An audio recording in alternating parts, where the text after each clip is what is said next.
Ayan, welcome back mga kababayan. Ito na ang favorite section nyo ng aming show na syempre mga happy, healthy at iba pa. Ang aming health and wellness tips pa rin sa inyong lahat. Bago pumasok ang ating very special guest. Ang ating tatalakayin ngayon ay tungkol sa katahimikan. Alam natin na magulo na ang mundo.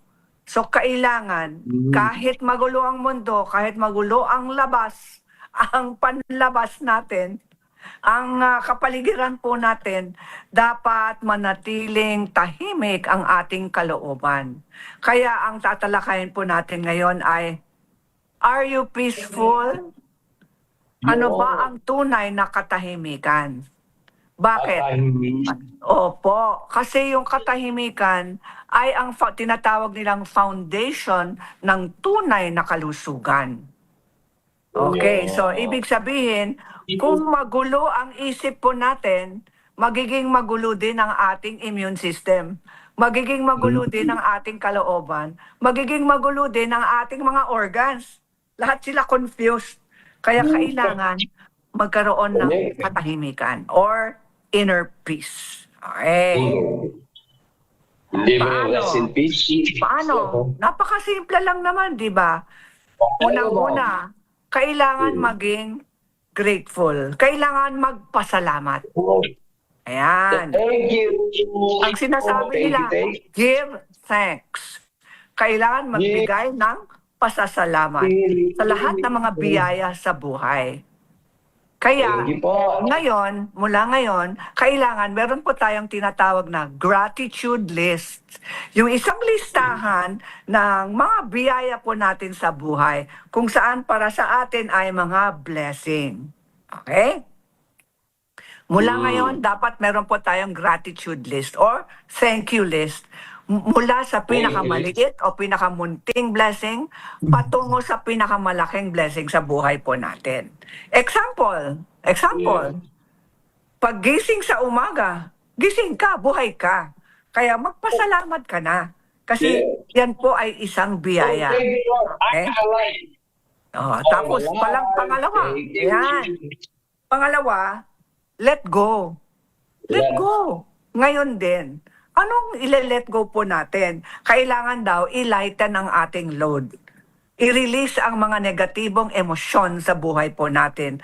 Lahat ng mga hinanakit po natin, lahat ng galit, lahat ng kalungkutan, okay? Kalimutan mo na yan. Okay? Release it. Let it go. At syempre, mas mahalaga, ipapatawad po natin o patawarin po natin ang lahat ng ating mga kalaban. Forgive, syempre. Okay? Kung anong dinaanan po natin, patawarin mo na. Number 3, kailangan mag-connect sa nature. Kasi nature, ang kalikasan, ay nakakapaghilom yan sa atin. Sa ating katawan, sa ating kaisipan, sa ating kaluluwa. Kaya as much as possible, go out to nature, maglakad ka dyan sa lansangan, tapos mag-connect ka sa inner peace ng kagubatan, di ba? Ng katahimikan ng kalikasan. Number 4, kailangan magkaroon ng iba pang koneksyon sa itaas, sa ating Panginoon. Okay? Prayer time. Number 5, kailangan naman ng ating quiet time. Napakaingay ang mundo. Kailangan magkaroon po tayo ng katahimikan din sa ating kapaligiran. So take a break, walk away from the noise, iwanan natin ang mga ingay at gulo. At number 6, importante ito, alagaan ang sarili. Pangalagaan ang ating kalusugan, ang ating peace of mind, ang ating kalusugan at kalakasan ng ating katawan. So, ibig sabihin, self-care. Alagaan natin ng mabuti ang ating katawan. Eat healthy, exercise, have good sleep. Number 7, kailangan nakapaligid po sa atin ang mga mabubuting tao. Huwag ang mga negatibo. Kailangan lahat ng nakapaligid po sa atin ay sumusuporta sa ating mga panaginip, mga pangarap sa buhay. Okay.